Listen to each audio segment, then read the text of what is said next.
명절을 새고 집으로 돌아가는 길, 이런저런 생각이 잠기다 내 얘기를 해보면 어떨까 하여 글을 쓰게 되었어요.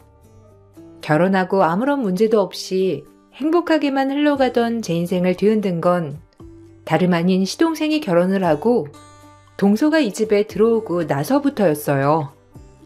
시댁에선 크게 유통사업을 하셨는데 그곳에서 남편 그리고 시동생 모두가 같이 회사를 이끌어가고 있었고 동서는 그 회사 직원이었죠. 어머님이 보시기에 워낙에 성격도 참하고 일도 잘해서 이 결혼은 환영받는 결혼이었어요. 내가 우리 윤희 씨를 둘째 며느리로 맞이할 줄은 정말 몰랐네. 내 회사에서 일할 때부터 너무 마음에 들었어. 감사합니다, 어머님. 저 정말 잘할게요. 이제 아주버님이랑 남편 도와서 더욱더 열심히 일할 거예요. 가족 회사니까요. 그럼 나야 고맙지. 이렇게 든든한 며느리들이 내 옆에 딱 있어주니까 더할 나위 없이 행복하네. 딸이 없어도 행복해. 제가 어머님 딸인걸요. 앞으로 딸처럼 편하게 대해주세요. 저도 대표님 식구가 된 게 정말 꿈인지 생신지 모르겠어요.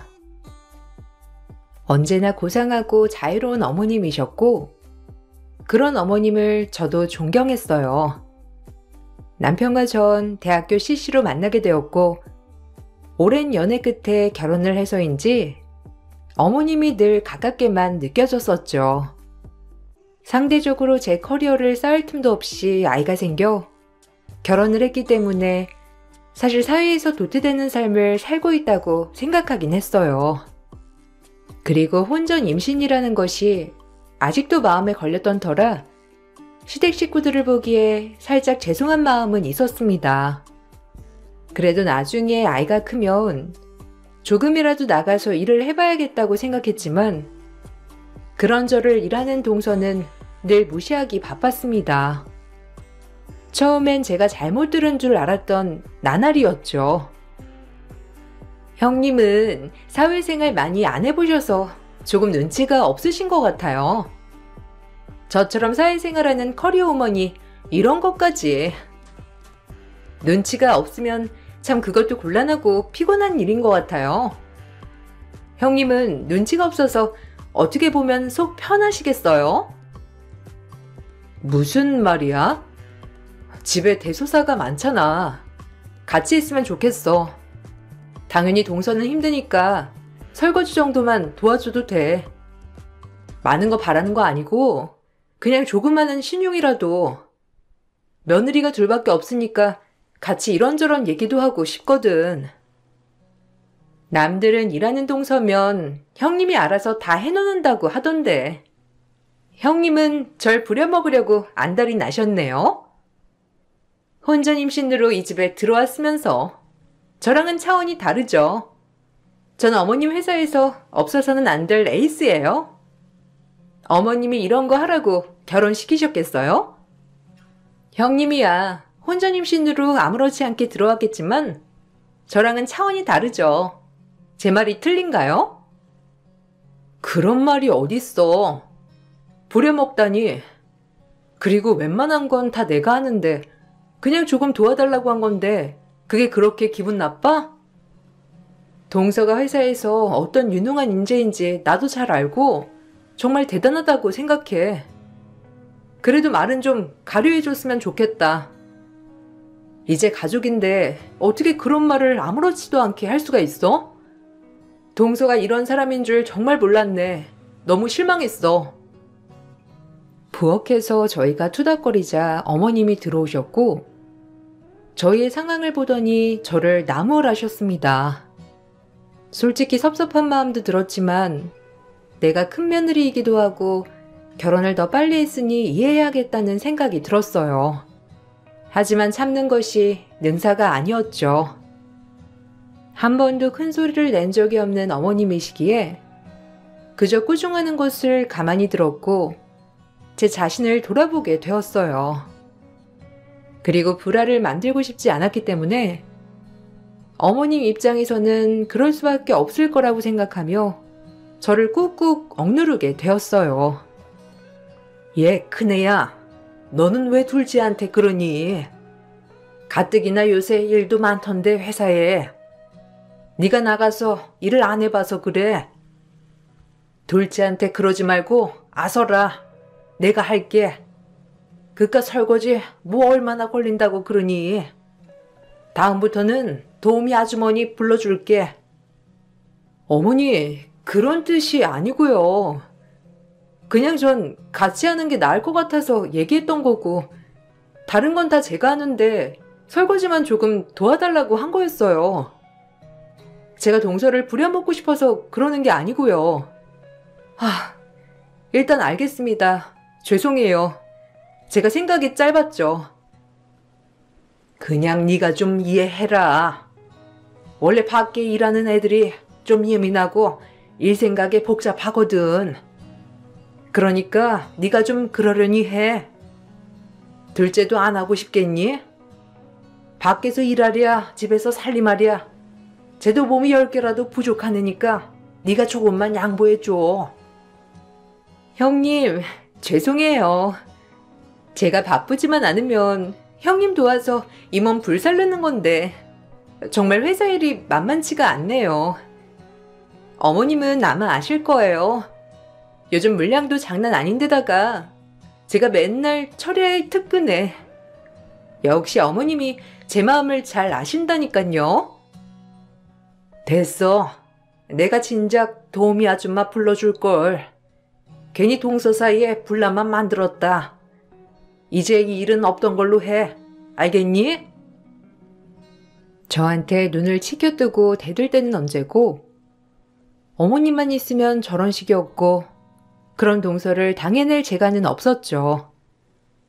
그리고 저 역시 사회에서 도태됐다고 느꼈을 즈음 어머님이 집에서 애만 키우는 제가 안쓰러웠는지 시집 자리를 제안했습니다.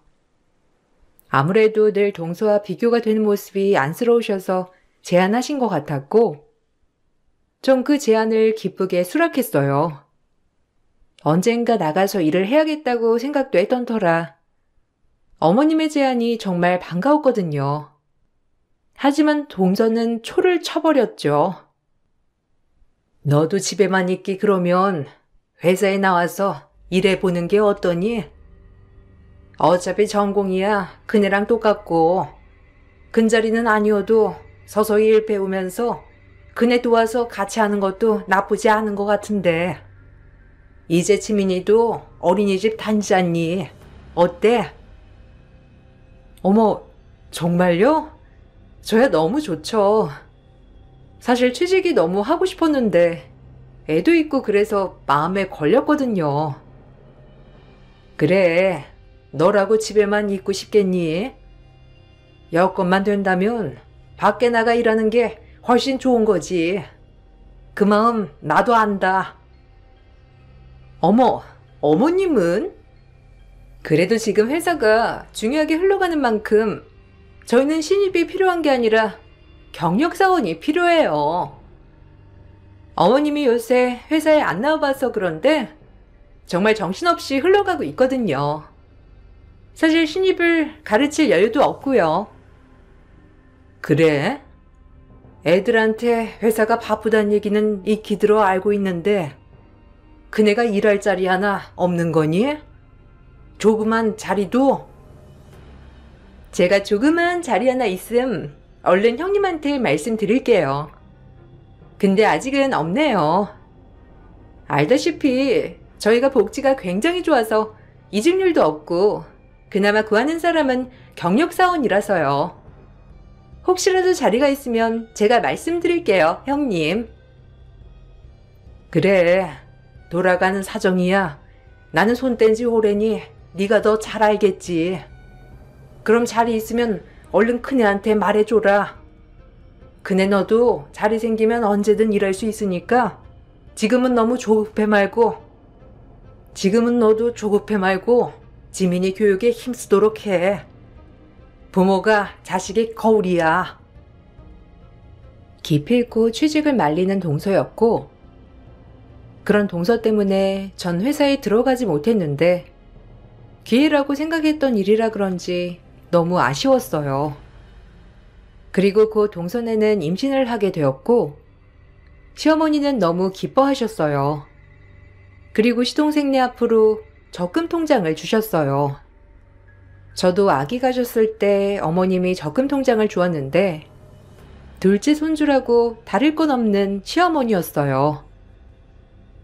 그네도 임신했을 때 내가 준 거니까 둘째네도 받아라. 그래도 우리 손주 낳아주고 힘들게 품어주는데 이 정도는 해야지. 임신 기간 동안 맛있는 거 사 먹고 사고 싶은 거나 조리원 갈 때 금액 결제해. 눈치 보지 말고 이건 그냥 할머니 선물이에요. 어머, 어머님 감사해요. 진짜 우리 어머님 너무 쿨하시다니까. 임신했다고 하니까 이렇게 큰 돈을. 내 핏줄 낳아주는데 뭐가 아깝겠어. 고맙다. 아무쪼록 임신한 상태로 일하는 것도 힘들 텐데 조금만 고생해줘. 동서는 입이 찢어졌어요. 하지만 저 역시 시어머니에게 그대로 받은 것이기 때문에 세민하거나 하진 않았죠. 그리고 시어머니는 환갑을 맞이해 회사에서 완전히 은퇴를 하였고 사실상 제 남편과 시동생이 회사를 이끌어가게 되었습니다. 그리고 어머님은 시골에 조용히 집을 지어 혼자만의 여유 생활을 즐기셨어요. 못했던 집안일도 하시고 시아버님이 일찍 돌아가셔 회사를 이끌어갔던 것만큼 쉼이 필요하신 분이었죠. 오히려 시어머니가 시간이 많아지니 저는 더욱 좋았습니다.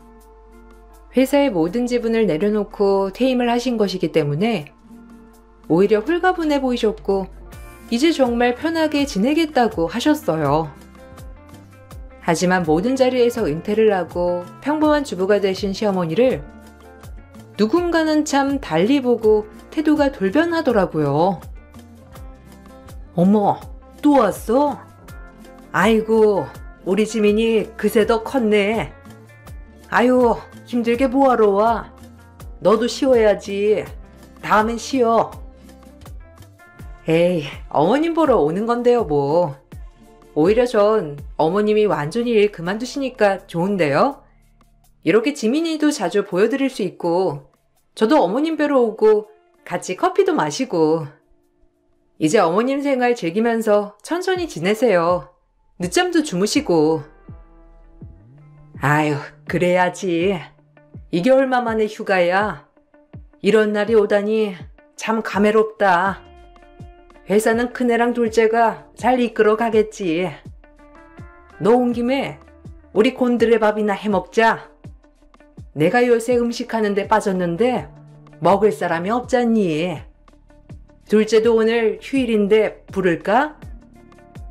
네, 좋아요. 음식도 여럿이 먹으면 정말 좋죠. 가뜩이나 동서 임신해서 잘 먹어야 하는데 오랜만에 고부끼리 데이트 해봐요.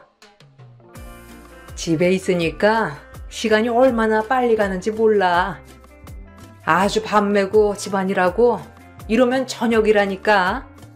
소소하니 좋아. 그렇게 어머님이 동서에게 전화를 걸었고 순간 어머님의 표정이 너무나도 어두워진 걸 발견할 수 있었어요.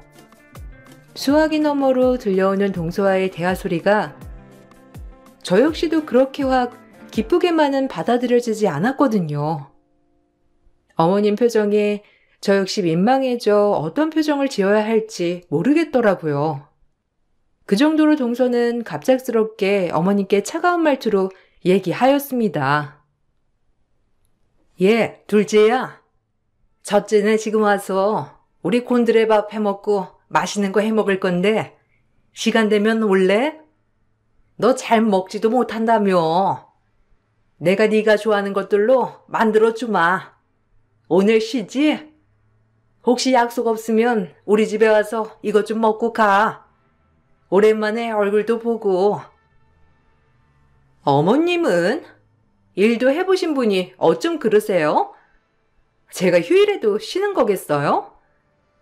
회사 생각에 정신이 없는데 은퇴하셨다고 감 잃으신 거 아니죠? 그런 건 할 일 없는 형님이랑 어머님이나 드세요. 제가 쉬는 날까지 가는 건 아닌 것 같네요. 그래. 내가 아주 바쁘신 몸 불렀다. 됐니? 참, 어쩜 이렇게 말을 해도 그런 식으로 하는지 내가 아는 애 맞니? 아니, 그렇잖아요. 저 지금 힘드니까 끊을게요. 은퇴하시더니 완전 형님처럼 돼가지고. 난 일 절대 놓지 말아야지. 어쨌든 어머님, 저 못 가니까 그리 아시고 앞으로 이런 소소한 일로 불러주시지 않으셨으면 좋겠네요. 신경 쓸 게 많아서요. 저 역시 너무 당황스러웠고 더 당황해하는 건 어머님이었어요. 저희는 아무 말도 없이 밥을 먹었고 전 그 길로 집으로 가게 되었죠. 생각을 해도 좀 황당하면서 어이가 없더라고요. 어머님한테 어떻게 저런 말을 할 수 있는지 오지랖일 순 있지만 어머님께 사과를 해야 할 것 같아서 가는 길에 동서한테 전화를 걸었고 더욱더 기가 막힌 말을 들을 수 있었습니다. 원래 제 얘기는 듣는 둥 마는 둥 하는 동서였기에 크게 기대하고 간 건 아니었지만 동서의 말에 입이 안 다물어지더라고요. 동서, 이건 좀 아니지 않아? 아까 어머님이랑 통화하는 거 우연히 듣게 됐는데 어른한테 예의가 좀 없는 것 같아서 당장 어머님한테 사과드렸으면 좋겠거든. 이건 부탁이 아니고 그냥 동서한테 해주고 싶은 조언이야. 그러니까 사과드려. 진짜 쌍으로 짜증나게 하네. 아니 형님, 바쁜 몸이 그런 것까지 해야겠어요? 그리고 막말로 어머님 이제 일도 그만두시고 집에서만 탱자탱자 노는 사람 아니에요? 예전에야 회사 오너니까 뭐 잘 보여야 했지만 지금도 제가 눈치 봐야겠어요? 동서는 회사 오너한테만 눈치 보나 보지? 일반 시어머니는 막대해도 된다는 것처럼 들리네? 진짜 속물이다. 이제 회사가 서방님이랑 내 남편이 운영하니까 동서까지 회사 대표가 된 것 같고 그래? 그래도 그러는 거 아니지. 어떻게 사람이 그래? 그러니까 형님은 그렇게밖에 못 사는 거예요. 그 나이 때도록 경력도 없고 커리어도 없고 야망도 없고 전 이 사람이랑 회사 운영해서 아주버님 자리까지 넘볼 테니까 그리 아세요. 어머님이야 이제 뒷방 노인네인데 제가 관여할 문제는 아니고요. 그리고 아주버님은 혼자인 거 아시죠? 저랑 이 사람이 밀어붙이면 아주버님까지 퇴임하는 거 한순간이라고요. 그러니까 이제 제 눈치를 봐야 할걸요? 오늘까진 그냥 없던 일로 해줄 테니까 이제 별거 아닌 걸로 왈가왈부하지 말아주세요. 그리고 동서는 전화를 끊어버렸고 진짜 약을 먹었나 싶더라고요.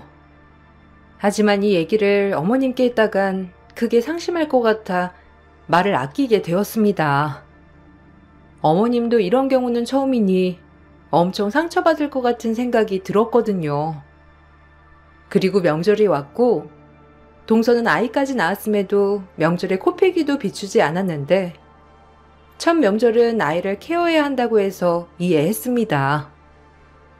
하지만 두 번째 명절에 와서는 입이 대빨 나와 또다시 제 속을 긁어놓았고 제 속뿐만 아니라 시어머니 속까지 긁었어요.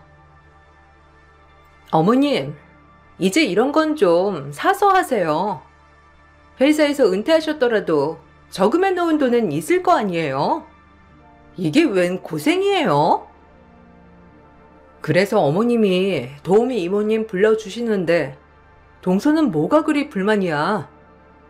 그리고 동서는 아무것도 안 하잖아. 제가 어떻게 해요? 일도 힘든데. 이제 어머님도 집에 계시니까 둘이 하시면 되겠네요. 전 차원이 다른 문제죠. 아, 진짜 웃기네 이거. 야, 너 나까지 무시하는 건 그렇다 쳐도 어머님까지 무시하니 이제? 네 눈에 뵈는 게 없지? 아우, 무식해. 애들이 볼까 무섭네요. 이래서 사회생활 안 하는 사람이랑은 상종을 말아야 한다니까? 아무것도 모르니까. 너 진짜 말 막 할래? 어쩜 이렇게 위아래가 없어? 회사에서 일 잘하고 똑 부러져서 예뻐했더니만 이거 완전 개념 상실 아니야? 집에만 있으면 그렇게 꼰대가 되나 봐요. 그렇죠? 어머님이나 형님이나 집에서 있으니까 괜히 저 잡고 싶고 그래요? 어머님도 평생 일하고 사셨으면서 어쩜 한순간에 집에 들어왔더니 이렇게 답답하게 되셨을까? 정말 안타깝고 할 말이 없네요. 동서는 정말 개념 상실 막가파였고 그런 동서를 보면 화가 부글부글 끓을 때가 한두 번이 아니었어요. 그럼에도 어머님은 혹시나 집에 분란이 날까봐 참는 분이셨습니다. 어머님 살아온 세월을 제가 어떻게 다 이해하겠냐마는 홀로 아들들을 키우면서 못 볼 걸 볼 걸 다 본 어머님은 저보다 인내심이 더욱더 강하시더라고요. 그렇게 동서와의 사이는 점점 악화되었어요. 아니 동서 말이야. 그렇게 회사에서 파워가 세? 아주 위아래가 없어 진짜. 어머님이 아무리 은퇴해도 그렇지 진짜 막 나가. 뭐 그렇지. 아무래도 나랑 동생 그리고 재수 씨까지 거의 셋이 운영한다고 해도 과언이 아니니까. 그리고 또 재수 씨 아래로 김 실장이 있거든. 되게 똑똑한 브레인이야. 솔직히 재수 씨랑 김 실장이랑 일 하나는 진짜 잘하긴 해. 원래 일 잘하는 사람들이 예민하고 좀 그렇잖아. 그냥 이해해. 엄마도 회사 때문에 참고 계신 것 같은데 나중엔 본인이 후회할 날이 올 거야. 아니 참는 게 한계가 있으니까 그렇지. 그 회사에서 얼마나 몸바쳐 일한다고. 아, 열불나 진짜. 당신이 좀 주의를 좀 줘. 그렇게 남편에게만 퍼붓는 나날이었어요. 그리고 한번 동서가 웬일로 회사 일 때문에 본인 아들을 저에게 부탁한 날이 있었고 그날 조카를 보았는데 조카가 갑작스러운 열경련으로 응급실에 가게 되는 사건이 있었어요. 예민한 동서는 오자마자 저에게 퍼부으며 한 소리 하더라고요. 얼마나 몰아붙이던지 이래서 에바준공은 없다는 말이 딱 맞아 떨어졌습니다. 제가 이럴 줄 알았어요. 애가 컨디션이 안 좋으면 미리미리 병원을 데리고 가야 할 거 아니에요? 일부러 저 미워서 그런 거 아니에요? 형님 저한테 열등감 넘치시잖아요. 집에서 놀면서 애 하나를 어쩜 이렇게 제대로 못 봐? 아니 재수씨 말 다 했어요?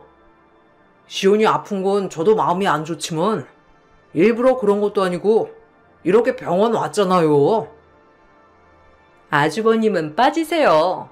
여자들 문제거든요. 우리 아들 조금만 늦어서 열경련이 뇌까지 갔으면 어쩔 뻔했냐고요. 아, 그래. 뭐 할 말 없다. 그래도 이건 아니지.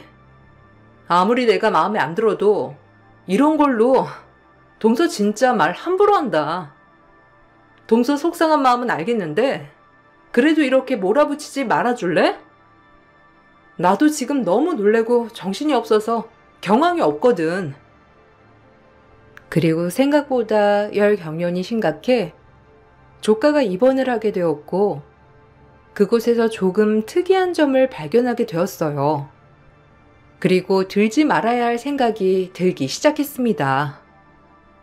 조카가 입원했다는 소식을 단칼에 들은 시어머니는 멀리서 아이를 보러 오셨고요. 아이고, 우리 시온이 어쩌냐? 많이 아파서 애미가 힘들겠어. 애보랴 일하랴. 아유, 열이 제일 무서운 건데. 너 일하느라 바쁜데 내가 시온이 봐주마. 그래도 병원에서 이것저것 수발될 게 좀 많겠어. 내가 할머니니까 해줄게. 아우, 됐어요. 전문 시터 쓰는 게 낫죠. 평생 일하던 어머님이 애 수발을 들 수 있겠어요? 가뜩이나 예민한 앤데. 동서 기분이야 지금 그런 거 알겠는데 말은 가려서 하자.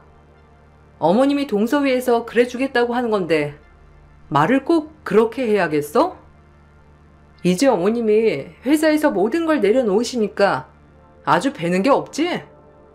회사가 네 거 같니? 그래서 그래? 아, 무슨 말을 해도 제가 언제 제 거랬어요? 그냥 그렇다는 거죠. 시터 쓰면 되니까 저희한테 관심 꺼주세요. 그래, 내가 아주 뒷방 노인네 다 됐지. 그렇게 입에 사탕처럼 굴더니 나도 일 없다. 시오놈이 반드시 후회할 거야. 동서는 시어머니의 성의까지 뿌리쳤고 그렇게 그 일은 역시나 동서가 정말 이상한 사람이라고 다시 한번 생각하는 계기가 되었어요. 그 일이 있고 나서 시어머니는 이상하게 바빠지셨습니다. 항상 어머님네 가면 누구와 통화를 그렇게 하는 모습을 보였고 저에겐 일절 말씀을 안 하셨어요. 저 역시 해주시는 말 아니면 따로 묻지 않는 성격이었기에 그러려니 했고 그렇게 다음 명절이 돌아왔습니다. 그때 동서네는 결혼한 지 4년이나 되었고 2번은 어머님네 오지 않았기 때문에 3년간 6번의 명절을 세고 올라가면서 그날도 사람의 화를 돋궜어요. 시어머니가 바리바리 싸준 젓갈통을 제게 모조리 버리는 거였죠. 어머님이 집에서 노시더니 진짜 어떻게 되셨나? 뭘 이런 걸까지 싸줘?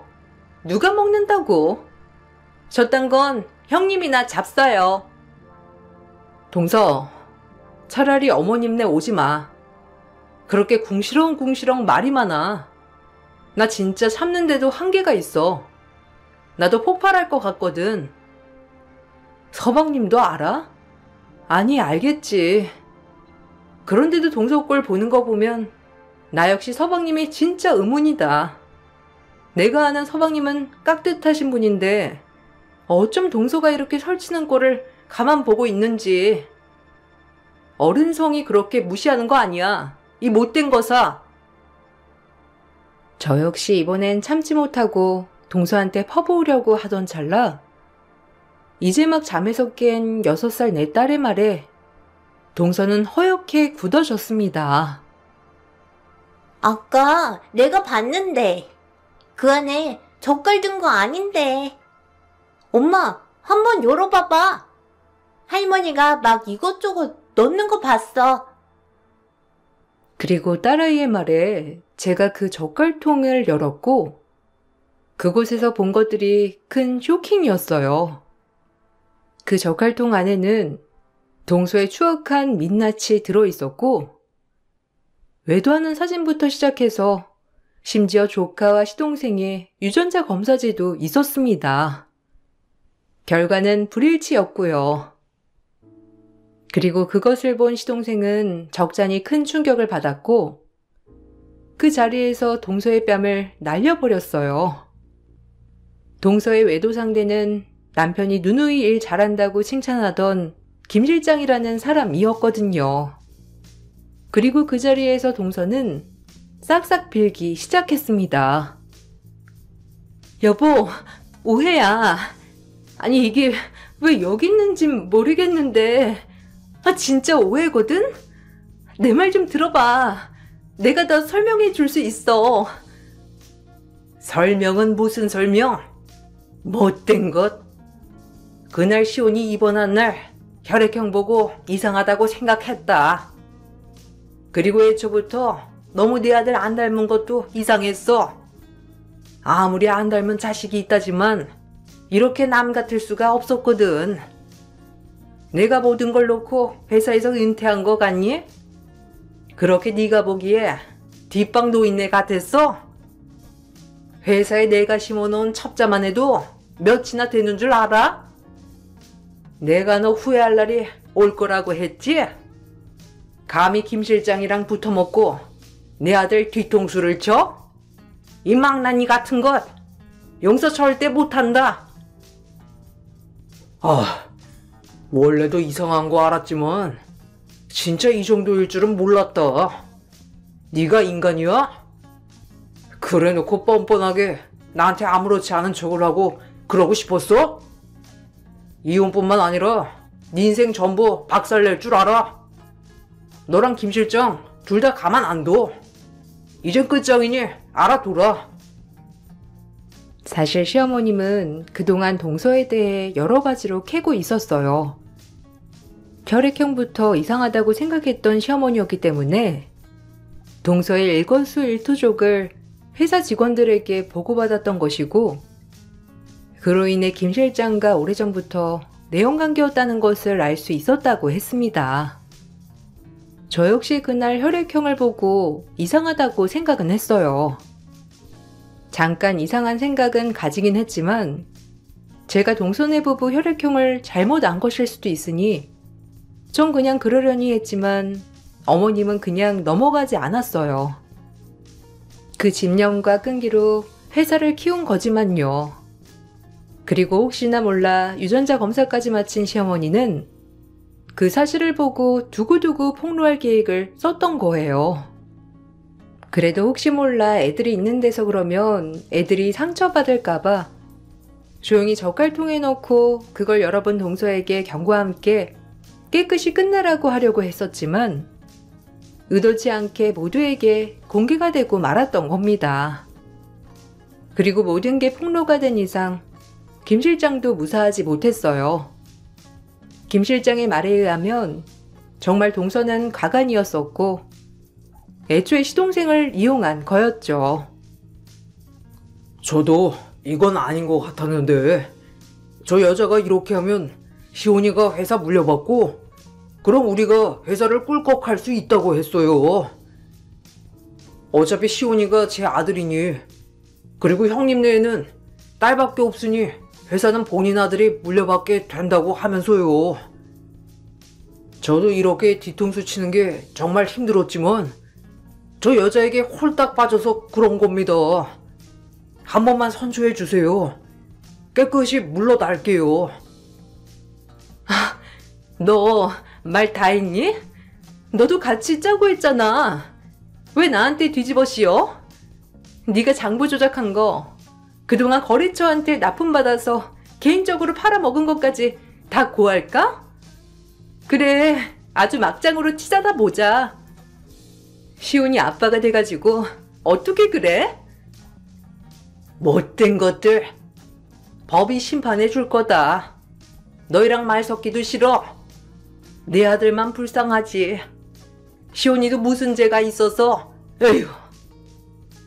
서류 갈 거야. 당장 나가. 시온이 데리고 내 집에서.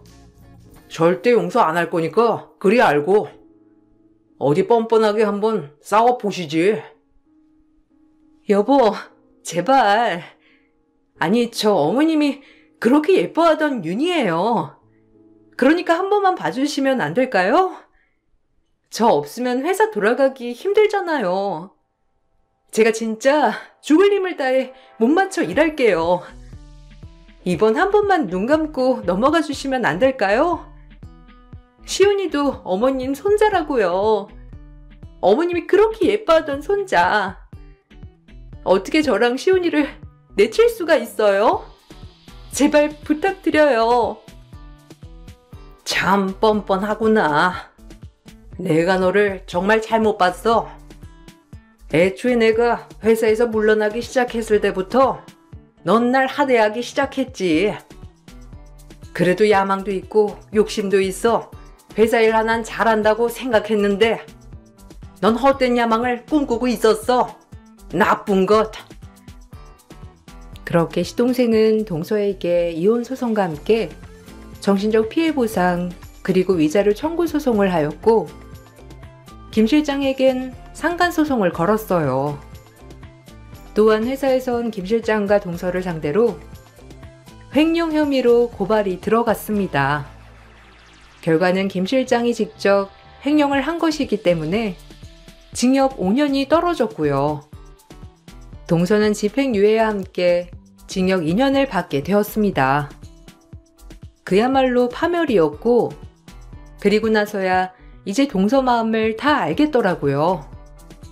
어차피 김 실장과 회사를 삼킬 계획이었으니 은퇴한 저희 어머님께 절대적으로 잘 보일 필요가 없었던 거죠. 저희 남편부터 내치고 그 다음은 서서히 시동생의 손과 발을 싸매놓을 계획까지 짰던 소름 돋는 인간들이었습니다.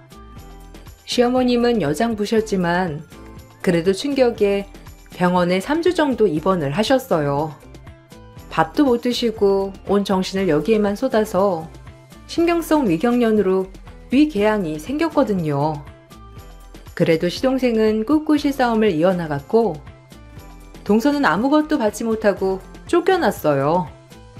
그러면서 뻔뻔하게 아들을 걸고 넘어지면서 서방님께 잘못했다고 빌고 또 비는 모습을 보였죠.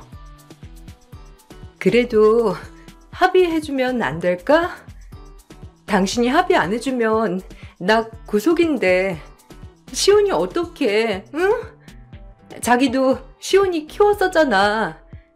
조금이라도 정이 있다면 제발 모든 거 다 내려놓고 조용히 살게. 모든 벌 다 받을 거야. 근데 시온이는 책임져야 하잖아. 그걸 아는 사람이 그런 짓을 했어? 욕심이 끝이 없다. 회사를 네가 가질 생각을 하다니. 우리 엄마가 어떻게 꾸려온 회사인데 네가 짓게. 다시 한번 말하지만 시온이가 정말 안 됐다.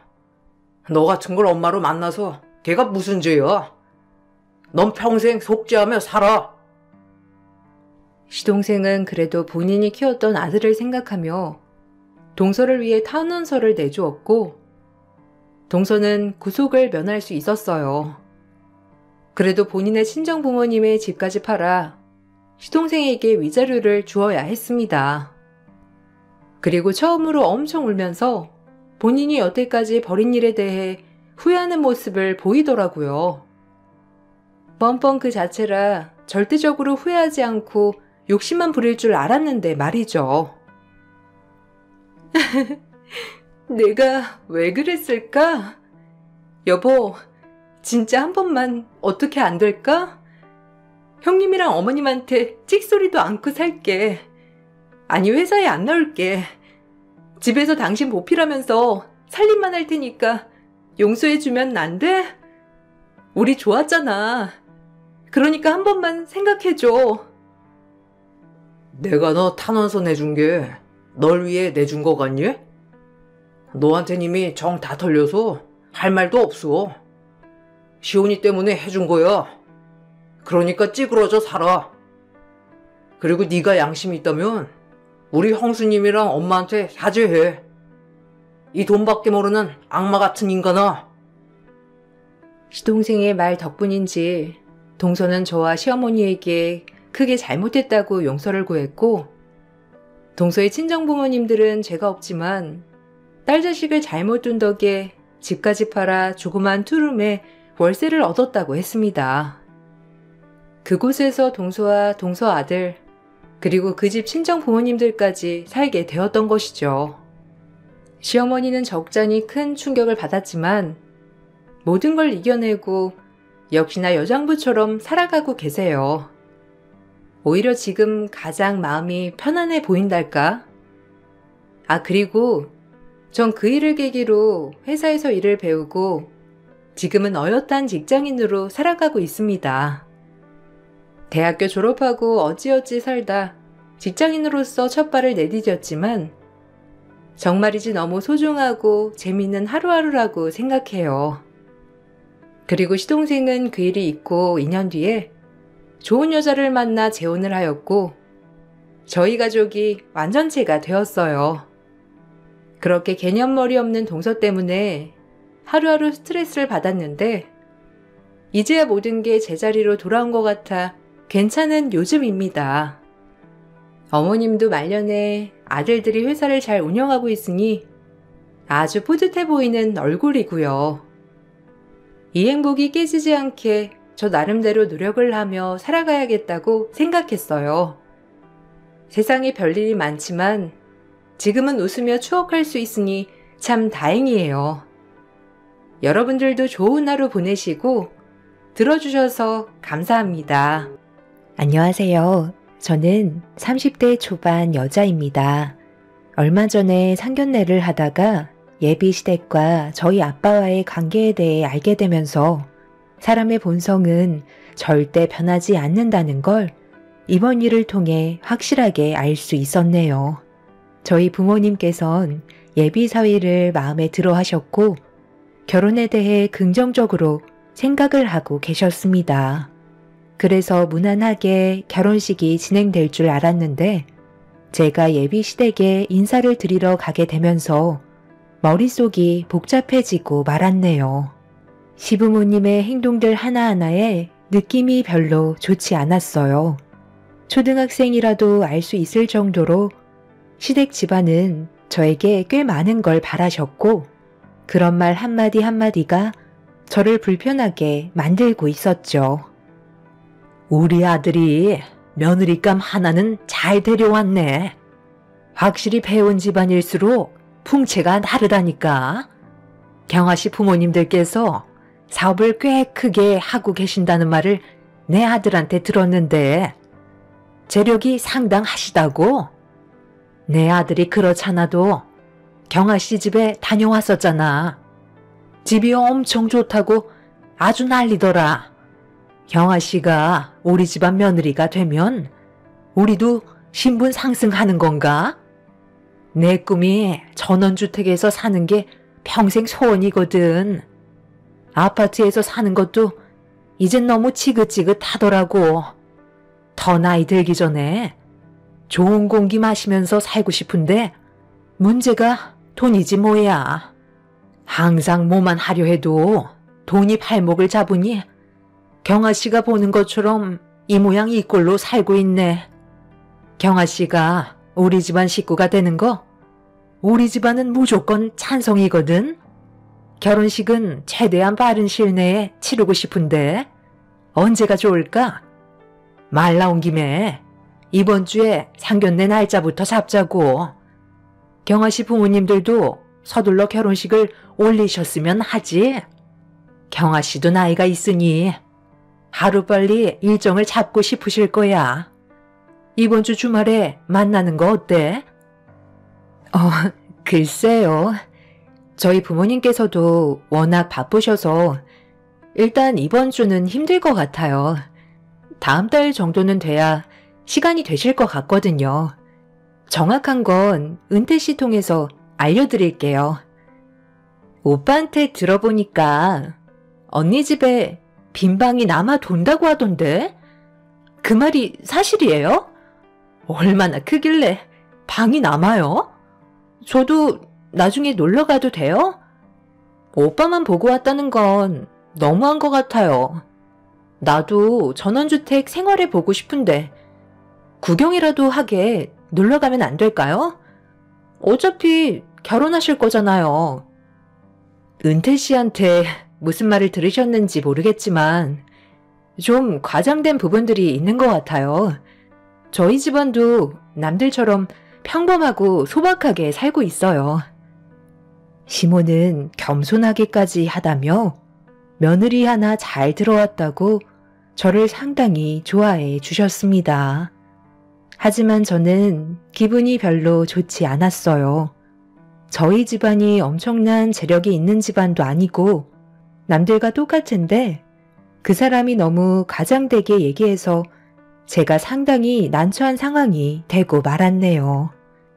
저희 집안에 대해 많은 걸 알고 싶어 하셨고 제 얼굴을 보자마자 처음부터 끝까지 전부 다 돈에 대해서만 얘기하셨어요. 그러다 보니 오히려 저는 점점 거부감이 들어서 저희 집안에 대해 말을 잘 하지 않게 되었습니다. 그렇게 한참 동안 예비 시댁에 있으면서 느낀 건 저를 며느리로서가 아닌 돈으로 보고 계시는 듯 보였고 머릿속에는 온통 시댁에서 빨리 나오고 싶은 마음뿐이었네요. 제가 난처한 상황인 줄도 모르고 옆에서 예비 신랑은 시모의 칭찬에 들떠서는 웃음이 끊이지 않았고 그런 상황을 보는데 그 사람의 그런 모습이 낯설게만 느껴지기 시작했어요. 생각했던 시간보다 늦게 시댁에서 나오게 되었고 저를 배웅해 주겠다며 뒤따라온 그 사람은 옆에서 눈치도 없이 저를 따라오면서 입에 모터를 단 것 마냥 자기 집안 식구들의 칭찬을 계속해서 늘어놓고 있었습니다. 한참 동안 아무 말 없이 앞만 보며 걷고 있다가 도저히 안 되겠다 싶어서 그 사람한테 제가 느끼고 있었던 부분에 대해 설명을 했어요. 그런데 표정이 저를 이해 못하겠다는 얼굴로 바라보고 있더라고요. 내 말이 무슨 뜻인지 못 알아들은 거야? 초면인데 어쩜 그렇게 다들 예의가 없으셔? 집안에 대해 궁금하신 건 물어보는 건 좋다 이거야. 그런데 우리 집안과 엮어서 인생이 바뀔 것 같다는 둥 며느리 덕에 신분 상승 한번 해보자는 식으로 얘기하셨잖아. 내가 은태 씨랑 결혼을 하면 며느리가 아닌 돈줄이 되는 거야? 아니, 무슨 말을 또 그렇게 해? 우리 식구들은 그냥 당신이 며느리로 들어온 걸 좋게 생각하고 있는 것뿐인데 뭘 해달라고 직접적으로 얘기한 건 아니잖아. 직접적으로 얘기하진 않으셨지. 그런데 말씀하시는 사이사이에 그런 것들을 바라시던데? 은태 씨는 그동안 나를 어떻게 보고 있었길래 그런 식으로 얘기한 거야? 나는 보고 느낀 대로 가족들한테 얘기한 것뿐인데 뭐가 잘못됐어? 결혼하면 어차피 전부 다 알게 될 사실들 아니야? 오히려 내가 아버님 어머님한테 서운한 부분들이 더 많았다고. 내가 물어보는 질문에 속 시원히 얘기해 주시지 않으셨잖아. 정확하게 어떤 사업을 하고 계신지 그런 걸 꼭 둥글게 얘기하셨어야 돼. 누가 봐도 당신 집안은 잘 살고 있다는 걸 느낄 수 있을 정도로 부유한 집안인데 굳이 그걸 숨길 필요가 있냐는 거야. 제가 시부모님께 서운한 부분에 대해 얘기하자 예비 신랑 또한 저희 부모님에 대해 가지고 있던 불만들에 대해 꺼내 놓았고 처음으로 저희들 사이에 문제가 생기고 말았습니다. 서로가 이해하지 못하는 부분들에 대한 성격 차이가 드러난 상황이었죠. 결국 그날 길거리 한복판에서 저희는 서로 언성을 높이며 대화를 주고받았고 저는 결혼에 대해 진지하게 생각해보는 게 좋겠다고 그 사람 앞에서 등을 보이고 말았네요. 그 사람 또한 저에게 상처받았던 게 있었는지 저를 붙잡지는 않았고 그날 이후 서로에 대해 다시 한번 진지하게 생각할 수밖에 없었습니다. 그렇게 며칠 동안 그 사람과의 연락을 주고받고 있지 않았었는데 아침 출근길에 저희 집에 찾아왔더라고요. 연락도 없이 온 거에 대해 기분이 좋지 않아 차를 타고 그냥 가려고 하는데 그 사람이 자신의 잘못을 인정하고 저에게 용서를 구했어요. 자기가 한 행동에 대해 진지하게 생각을 해보니 제 입장에선 기분이 안 좋았을 수도 있다는 걸 받아들이게 되었네요. 저도 진심으로 다가온 그 사람의 행동이 싫지만은 않았기 때문에 저희의 관계는 다시 지속이 되었습니다. 그리고 예정대로 상견례 날짜를 다음 달 말일에 계획을 잡았고 한동안 별 문제 없이 조용히 넘어가고 있었어요. 그런데 어느 날 예비 시모가 저한테 따로 전화를 하시더니 단둘이 만나길 원하시길래 무슨 일 때문에 그러는 거냐고 여쭤보자 진지하게 할 말이 있다며 약속 장소를 알려주셨고 무슨 일 때문에 그러는 건지 제대로 알지도 못하는 상황에서 시모와 얼굴을 마주하게 되었네요. 저번에 내가 경아 씨한테 했던 말들에 오해가 있는 듯해서 미안한 마음에 식사나 한 끼 하자고 불렀어. 전화로 밥이나 먹자고 하면 경아 씨가 괜찮다고 할까봐 이렇게라도 해서 나오라고 한 건데 괜찮지? 나는 그냥 웃자고 한 말이었는데 그렇게까지 오해할 줄은 몰랐네. 설마 우리 가족이 경아 씨 집안에 기생충처럼 붙어 살겠어? 우리도 그렇게 못 사는 형편은 아니야. 그냥 경아 씨가 주택에 산다고 해서 나도 그런 곳에 살고 싶었다는 말을 했던 것뿐인데 내 입방정 때문에 괜한 오해를 불러일으킨 것 같아. 둘 사이까지 안 좋아져서 너무 마음이 쓰이더라고. 상견례 전에 이런 오해들을 풀어야 서로 웃으면서 볼 수 있지 않겠어? 내 아들이 그간 얼마나 마음고생을 많이 했는지 제대로 먹지도 못해서 살도 많이 빠졌다니까. 둘이 있던 오해들은 다 풀었다며? 서로 살다 보면 이런 오해들로 인해 상처받는 일은 정말 많이 발생하거든. 그럴 때는 얼굴 보고 대화하는 게 제일인 것 같더라. 그래서 오늘 이렇게 얼굴 보면서 저녁이나 함께 하자고 했던 거야.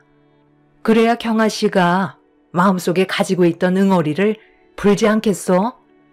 좋은 게 좋은 거잖아. 안 그래? 예비 시모는 처음 인사드리러 갔을 때 저에게 했던 행동들에 대해 잘못을 인정한다면서 최대한 분위기를 좋게 풀어가려 하셨어요. 보통은 그냥 넘어가실 수도 있으셨을 텐데 그래도 서로의 생각이 다르고 오해가 있었던 부분들에 대해 해결을 하시려 했던 시모의 행동은 제 마음을 풀어주게 만들었네요. 그렇게 시모와 얼굴을 마주 보면서 대화를 이어나갔고 그날은 별일 없이 좋게 마무리를 지을 수 있었어요. 시모는 상견례 때 보자고 제가 집으로 가는 모습을 보시곤 시모도 집으로 돌아가셨습니다. 첫날에 뵀던 이미지와는 다르게 침착하시면서 진지한 모습을 보여주셔서 저도 어느새 첫날에 상처받았던 일들은 머릿속에서 전부 지워버릴 수 있게 되었고 그렇게 예정되어 있던 상견례를 하기 위해 양가 집안은 약속 장소로 모이기 시작했어요. 예비 시부모님께서는 먼저 도착을 하셔서 저희 가족을 기다리고 계셨는데 저와 엄마가 상견례 장소에 도착을 했을 때 엄청난 광경이 눈앞에 펼쳐지고 있었네요. 예비 시모가 저희 아빠한테 엄청나게 화를 내고 계셨습니다.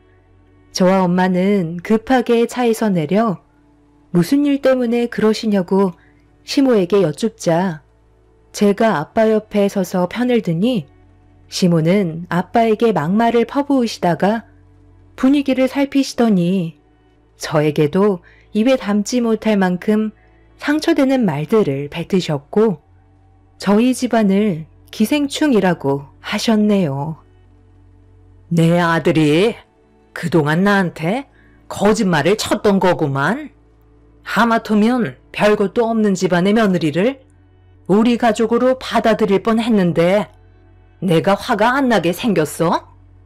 내가 볼 일이 좀 생겨서 우리 가족들 먼저 보내고 뒤늦게 오지 않았다면 완전 사기 결혼 당할 뻔했잖아. 내 말이 틀렸어요? 왜 아무 말도 못하시죠? 저 사람이 내 앞에서 핸드폰을 떨어뜨렸는데 바탕화면에 너 얼굴이 들어가 있더라. 그래서 물어보니까 자기 딸이라며 오늘 상견례가 있다고 주차 관리를 하면서 웃고 있는데 내 속이 안 뒤집어지겠니? 내가 다짜고짜 화부터 내고 있으니까 지금까지 아무 말도 하지 않고 그냥 무시하고 있는데 오늘 일은 그냥 못 넘어가겠다. 무슨 오해가 있으신 듯한데요. 지금 너무 흥분한 상태세요. 일단 진정부터 하시고 하나씩 풀어나가는 게 좋을 것 같은데요. 들어가서 조용히 얘기하시는 게 좋겠어요. 뭘 들어가? 내가 우리 아들이랑 너랑 결혼시켜준다고 했니? 벌써 다 봤는데 들어간다고 해서 달라질 건 아무것도 없다. 주차 관리인이 엄청난 재벌이었다는 그런 말도 안 되는 거짓말로 또 우리를 속이려 들게? 내 아들이 그럼 그렇지. 눈에 콩깍지가 단단히 씌어서 나한테 좋게 말을 해줬던 것뿐인데 나는 그것도 모르고 너희 집안이 정말 체력이 있는 집안인 줄 알았다. 오히려 그쪽이 딸 덕에 신세 고치려고 저희한테 기생충처럼 빌붙을 생각한 거 아니에요?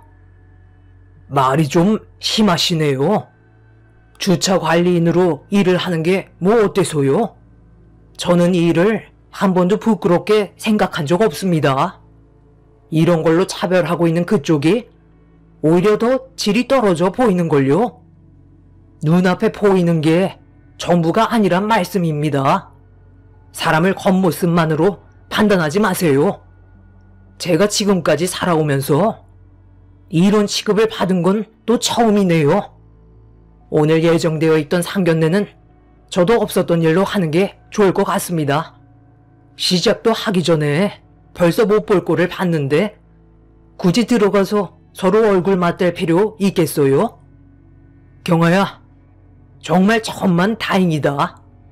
우리가 저 사람의 진짜 모습을 몰랐다면 앞으로의 삶이 얼마나 힘들었겠니? 저도 정말 할 말이 없네요. 저희 아빠가 주차 관리원으로 일을 하신다고 그걸 가지고 이렇게까지 안 좋은 쪽으로 상황을 몰고 갈 줄은 전혀 몰랐어요. 길 가는 사람 붙잡고 물어봐봐. 주차 관리인으로 일하는 집안과 한 식구로 지낼 수 있는지 물어보라고.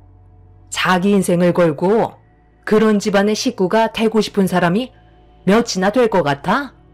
재력 좋아하시네. 가진 건 쥐뿔도 없는 것들이 고귀한 척 배운 척 하고 있어? 아들한테 상견례 파투 났다고?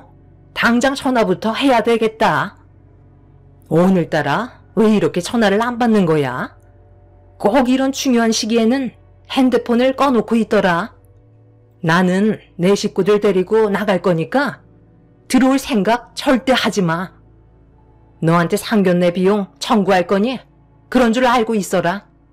그리고 사기꾼 집안이라고 경찰에 신고할 거니까 도망칠 생각하지 말고 딱 기다리고 있어. 알겠니?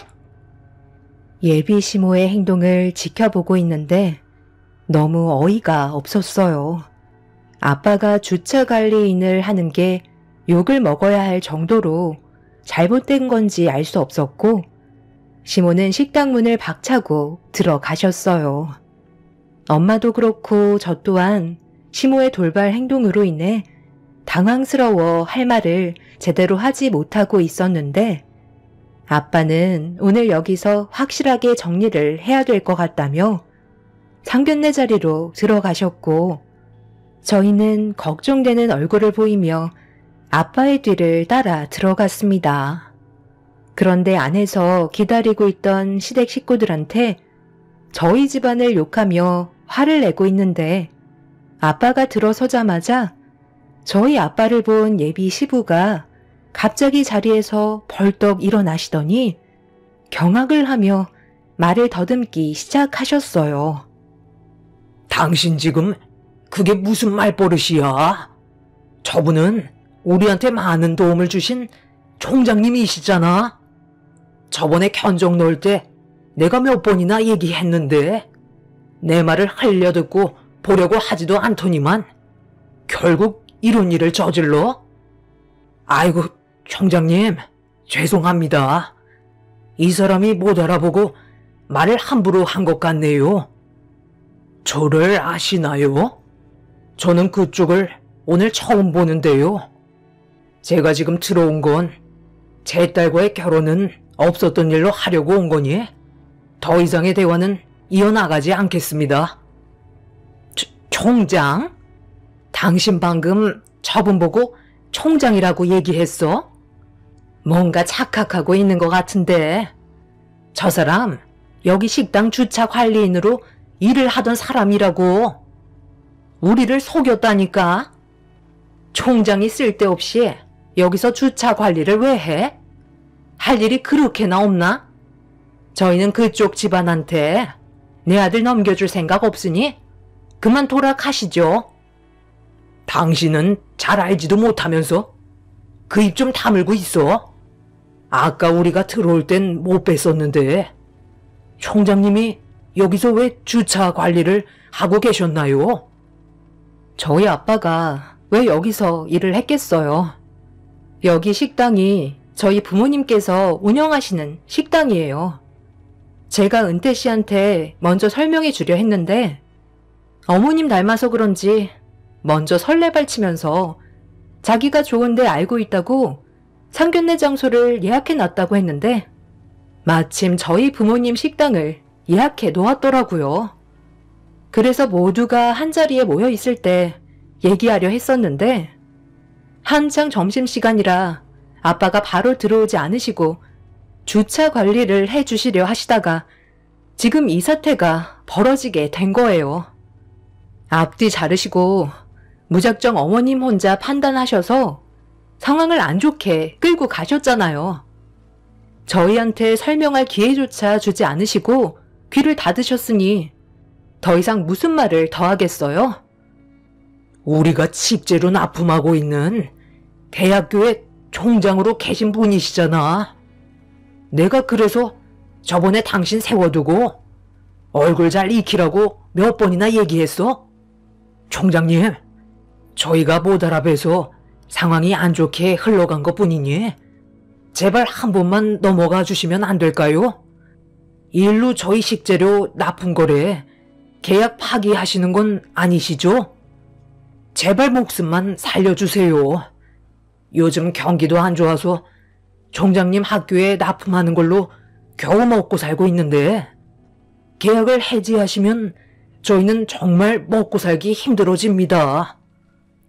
시부가 정색을 하면서 애원을 하자 그제서야 사태 파악이 되신 시모는 저희 아빠 얼굴을 자세히 들여다 보았고 시모는 순간적으로 화들짝 놀라며 고개를 푹 숙인 채 죄송하다고 저희 아빠한테 막말을 하셨던 거에 대해 용서를 구하셨습니다.